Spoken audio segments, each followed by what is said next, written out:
Right. I will do that whilst I'm waiting for Steph. So hello everyone, I'm Beth, also known as the Live Happy Coach. So I help people reconnect to the things that make them happy through making kind of positive change, and I do that through one-to-one coaching, workshops, and like creative workshops too.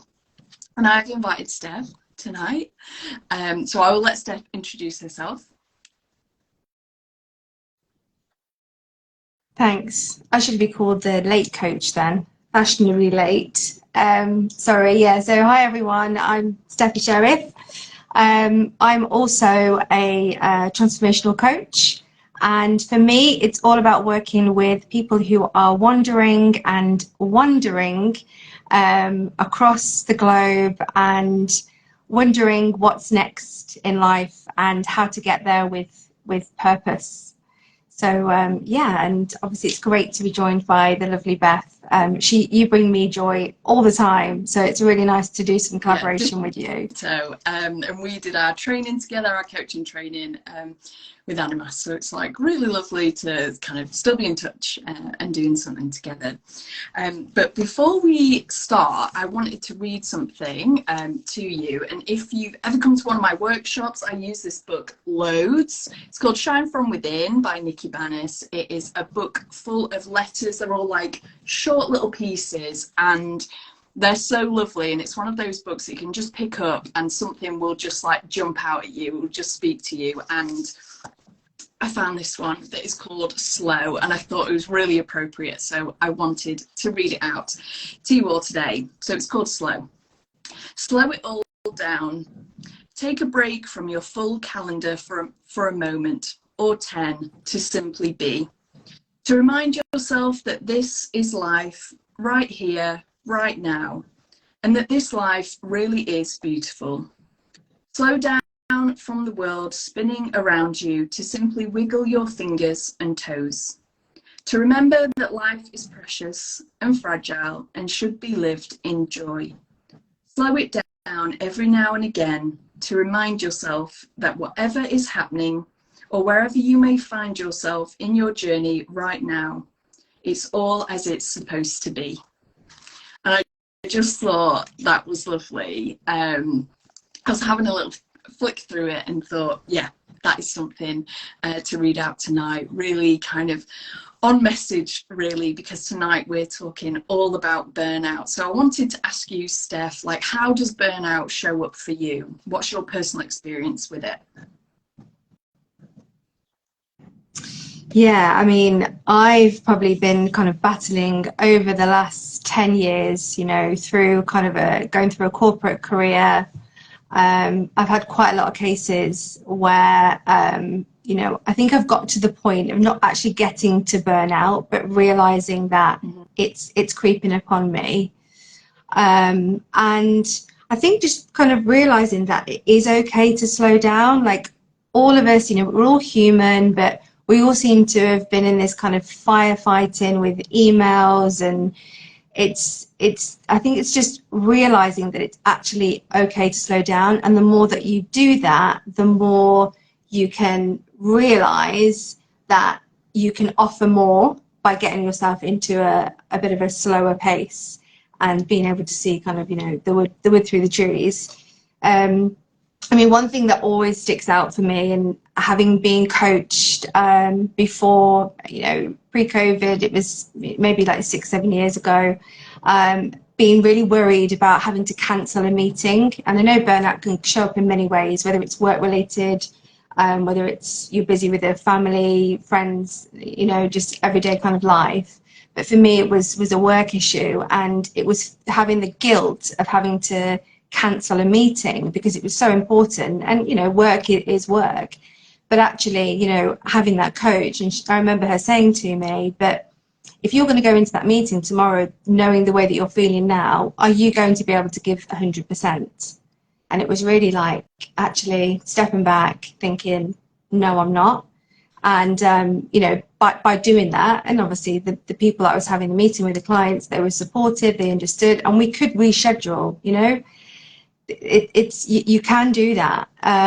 So yeah, so for me that was kind of one thing that really kind of stuck out, and from that day on I can honestly say now that if I'm not feeling that kind of, I wouldn't say 100%, because every day your scales are different every day, but if I know that I'm not feeling, you know, myself, I'm okay now to say, no, Steph, take a step back, start again tomorrow or the following week, whenever you need to. Yeah. But yeah. Yeah, just what about you? sometimes it takes that one conversation, doesn't it, with someone to realise Yeah. it. I think for me, feels really what's the word, like what am I trying to say? Like talking about burnout today feels really relevant, that's the word. Because last month it was like so biting at me, and something that really scared me actually was that I was like forgetting things that weren't even like in my consciousness. Like it wasn't, it just, yeah, I think that's the best way to describe it really, that I was like, oh my goodness, I can't believe I've forgotten that. But what scared me was that it wasn't even a thought, like it wasn't even there for me to forget almost, if that makes any sense.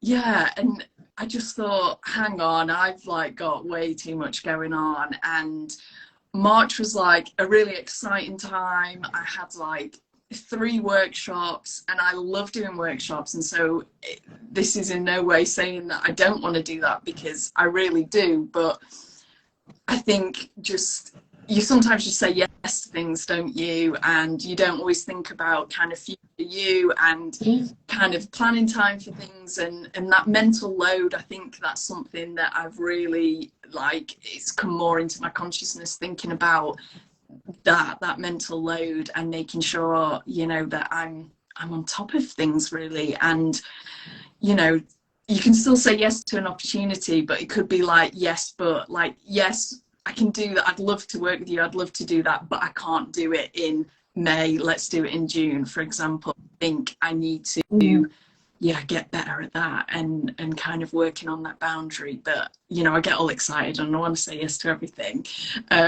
So yeah, that definitely showed up for me in March, and April for me has been all about slowing it down. And it really comes back to kind of what you said actually, of the more that you do slow things down at whatever pace like works for you, that you are more alert. Like I'm feeling like more inspired, like it feels like, you know, my mind has got some breathing space. And actually, you know, I'm finding myself like making notes on my phone and things, and, you know, things are just coming to me rather than having to be like, oh, I need to think about that thing tonight because, you know, I've got a deadline. It's more like organic, I think, that things are just, yeah, coming to me. So yeah, that's showed up for me recently. It's just having that clarity, isn't it? So then you can move forward with all the things that you want to be excited for. And I think you know how it is. We all are. The start of the year, everyone wants to do everything, plan everything, you know. And I think, like we said, you know, the whole winter season, and as we change through the seasons, you know, only really it's kind of, we're going into that kind of second part of the year now.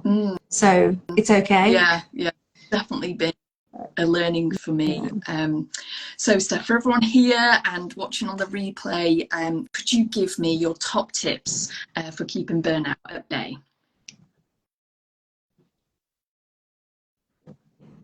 Yeah, so for me, one of the big ones is around our calendars. So although I'm a big to-do list fan, and very much make it a non-negotiable list to make sure I get things done and the things that kind of I need for me to feel good. But I'm also aware of filling the kind of diary, and again, whether it's work or just kind of lifestyle kind of related. So I think it's okay to empty your calendar from time to time. Just as you said there, it's about maybe saying no to a couple of things, or maybe looking ahead at the calendar and thinking, what could I do without with this week, you know, and equally what's important to me. So I would say that's a big thing to kind of, yeah, really check in on what's in, and whether that's a digital diary, you know, paper diary, whatever works for you. But definitely empty it if you need to. I need to take that advice. And something Um,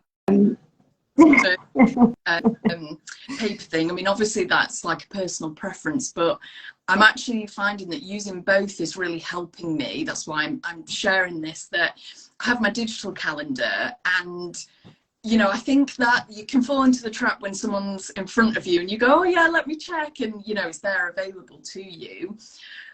But actually, when I've been like writing it down, like writing down my schedule, there's something about that, like the actual physical writing it down and then seeing it as like a big sort of paragraph, or kind of a full kind of week, that's actually really helps me to be like, hang on a minute, there's a lot going on there. Whereas I don't know why that just like wasn't really clicking with me digitally, and that might just be me, that might be like the act of writing it out just feels this is quite a lot kind of thing. So yeah, I just wanted to add that on. That might be helpful for people if you are struggling with that, because that is something that is like, you know, I get coached on that all the time, because my calendar is always too full.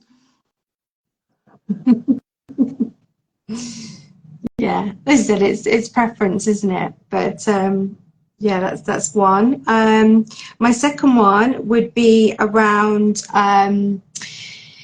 you know, practicing gratitude, and maybe doing some journaling. Now, to be honest, when I started to do some journaling, I didn't like it. It wasn't really for me. I don't know what it was. It was almost like I was writing some kind of secret diary and that somebody else would see it. I don't know what it was. But actually, the more that I included kind of gratitude in that and really kind of asked myself certain questions, like how I am actually feeling, like really checking in with myself. Because I think even if somebody asks you, or you do ask yourself, you really have to have a moment. It's really hard to find exactly that, you know, what it is inside. But I do believe that practicing gratitude and writing down, you know, every day, and if you can't do every day, maybe just a couple of times a week, or even just once a week, of how your week's going, or how your week's gone, how you want the following week to look, what could you have done better. I think all these kind of things really do help. Yeah, I mean, preach, you know, I love a bit of gratitude.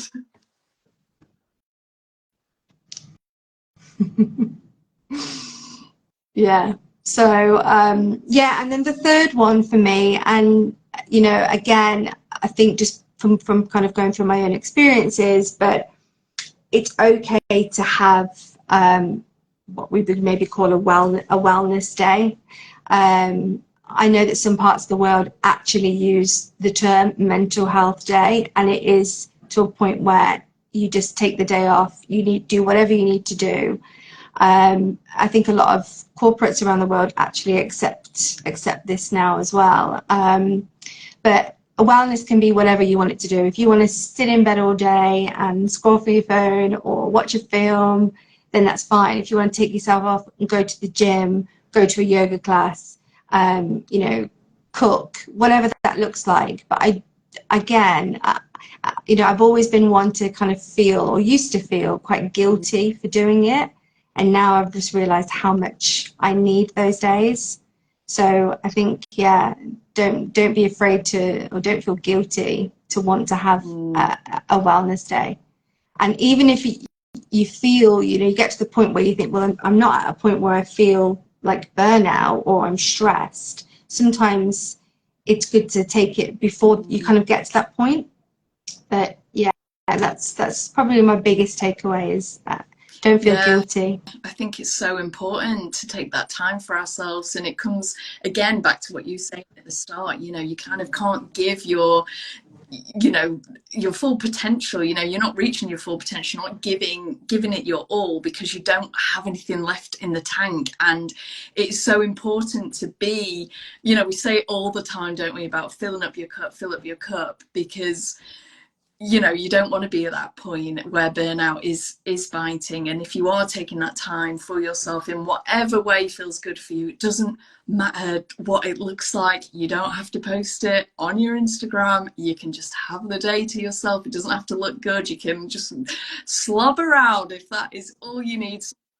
Those days where we, like you say, in bed, staying in your pajamas till the afternoon, whatever it looks like. And that's really important, that it needs to be something that works for you. You know, my well-being day would be different to yours, Steph. You know, and that's the key thing there, isn't it, really, of taking the time for you that you need. And if you feel like a day is too much, can you just give it, even if it's like an hour, whatever time that you can give, or 10 minutes in a day, something like that. You know, it all adds up, and it all helps.